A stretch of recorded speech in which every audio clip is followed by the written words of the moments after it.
আমাদের নবী মুহাম্মদ সাল্লাল্লাহু আলাইহি ওয়াসাল্লাম যখন পৃথিবীতে আগমন করেন, যেই মাটিতে আগমন করছেন সেটি আরব উপদ্বীপের মক্কা নগরীতে, মক্কা শহরে। পৃথিবীর ইতিহাস বলে যে মক্কায় কোনোদিন কেন্দ্রীয় শাসন ব্যবস্থা, আরব উপদ্বীপে কোনোদিন কেন্দ্রীয় শাসন ব্যবস্থা প্রতিষ্ঠিত হয়নি।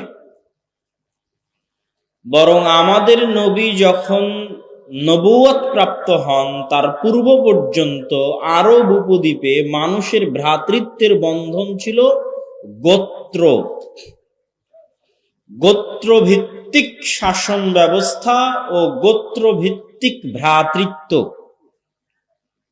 এমনকি এই গোত্রভিত্তিক ভ্রাতৃত্বের কারণে এক গোত্রের সাথে আর এক গোত্রের যুদ্ধ 400 বছর পর্যন্ত চলমান থাকার রেকর্ডও ইতিহাসের পাতায় আছে এই আরব উপদ্বীপে। সামান্য কারণকে লক্ষ্য করে, যে একজনের ছাগল যদি আর একজনের ক্ষেত খেয়ে নিয়েছে, তো এটাকে কেন্দ্র করে যুদ্ধ চলেছে 400 বছর। কয়েক প্রজন্ম এই যুদ্ধে ধ্বংস হয়ে গেছে, কিন্তু যুদ্ধ বন্ধ হয়নি। এরকম এক পরস্পর বিদ্বেষী ও বিরোধী গোত্রভিত্তিক সমাজ ব্যবস্থায় প্রেরিত হয়েছেন মুহাম্মদ সাল্লাল্লাহু আলাইহি ওয়াসাল্লাম। তিনি মদিনাতে যে কেন্দ্রীয় শাসন ব্যবস্থা প্রতিষ্ঠা করেছিলেন, সেখানে যে মৌলিক দুইটা গোত্র যাদেরকে আমরা আনসার হিসেবে চিনি, আউস এবং খাজরাজ, এই দুই গোত্রের মধ্যেও যুগ যুগ ধরে যুদ্ধ চলত। অথচ আউস আর খাজরাজ দুই গোত্রই মুসলমান হয়ে গেছে আনসারি। তাহলে মদিনাতে রাসূল সাল্লাল্লাহু আলাইহি ওয়াসাল্লাম আউস এবং খাজরাজ গোত্রের পরস্পর বিরোধিতাকে ধ্বংস করে দিয়ে, বাতিল করে দিয়ে তাদেরকে বানিয়ে দিয়েছেন আনসারি। আবার মক্কা থেকে যারা তার সাথে মদিনায় হিজরত করেছে, আবু বকর, ওমর, ওসমান, আলী রাদিয়াল্লাহু তাআলা আনহুম আজমাইন, এইরকম সাহাবায়ে কেরাম যারা মক্কা থেকে আল্লাহর নবীর সাথে মদিনায় হিজরত করেছে, তাদের সাথেও কোনো গ্রুপিং আল্লাহর নবী তৈরি হতে দেয়নি আনসার আর মুহাজিরদের মধ্যে।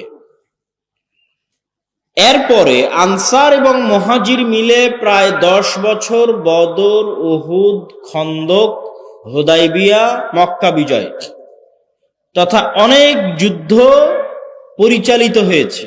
মুহাজির এবং আনসার একসাথে যুদ্ধ করেছে ইসলামের জন্য। মক্কা বিজয়ের পর মক্কার যারা আগের কাফের ছিল, এতদিন কাফের ছিল, তারা ইসলাম গ্রহণ করে নিল। যেমন আবু সুফিয়ান ইবনু হারব, মুআবিয়া ইবনু আবি সুফিয়ান রাদিয়াল্লাহু তাআলা আনহুর পিতা আবু সুফিয়ান ইবনু হারব বদর বাদে বাকি সকল যুদ্ধে আল্লাহর নবীর বিরুদ্ধে নেতৃত্ব দিয়েছেন। উহুদের যুদ্ধে আল্লাহর নবীর বিরুদ্ধে নেতৃত্ব দিয়েছেন আবু সুফিয়ান রাদিয়াল্লাহু তাআলা আনহু। খন্দকের যুদ্ধে আল্লাহর নবীর বিরুদ্ধে নেতৃত্ব দিয়েছেন আবু সুফিয়ান রাদিয়াল্লাহু তাআলা আনহু। তিনি যখন ইসলাম গ্রহণ করলেন এবং তার মতো এরকম অসংখ্য মক্কার মানুষ, বিশেষ করে কুরাইশরা ইসলাম গ্রহণ করলো, যে কুরাইশরা আল্লাহর নবীকে হত্যা করতে চেয়েছিল। তাব্বাত ইয়াদা আবি লাহাব, আবু লাহাব আল্লাহর নবীর আপন চাচা। আবু লাহাবের ছেলে যারা বদরের যুদ্ধে বেশি নেতৃত্ব দিয়েছে আল্লাহর নবীর বিরুদ্ধে, তারা আল্লাহর নবীর আপন চাচাতো ভাই। আবু সুফিয়ানের স্ত্রী হিন্দা, যিনিও ইসলাম গ্রহণ করেছিলেন পরবর্তীতে, আল্লাহর নবীর আপন চাচা হামজা রাদিয়াল্লাহু তাআলা আনহুকে হত্যায় তার অবদান ছিল।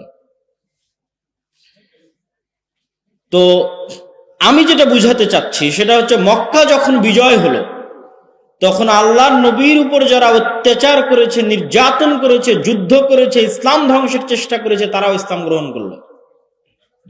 তাহলে মোটামুটি ব্যাপক গ্রুপ যদি আমরা বলি, তাহলে তিনটে। এক, যারা মদিনায় যাদেরকে আল্লাহর নবী একত্রিত করেছিলেন, আউস আর খাজরাজ দুই গোত্র আনসারি।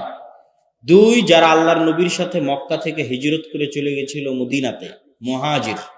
3 যারা আগে এতদিন কাফের ছিল, ইসলামের শত্রু ছিল, কিন্তু মক্কা বিজয়ের পর ইসলাম গ্রহণ করে নিয়েছে।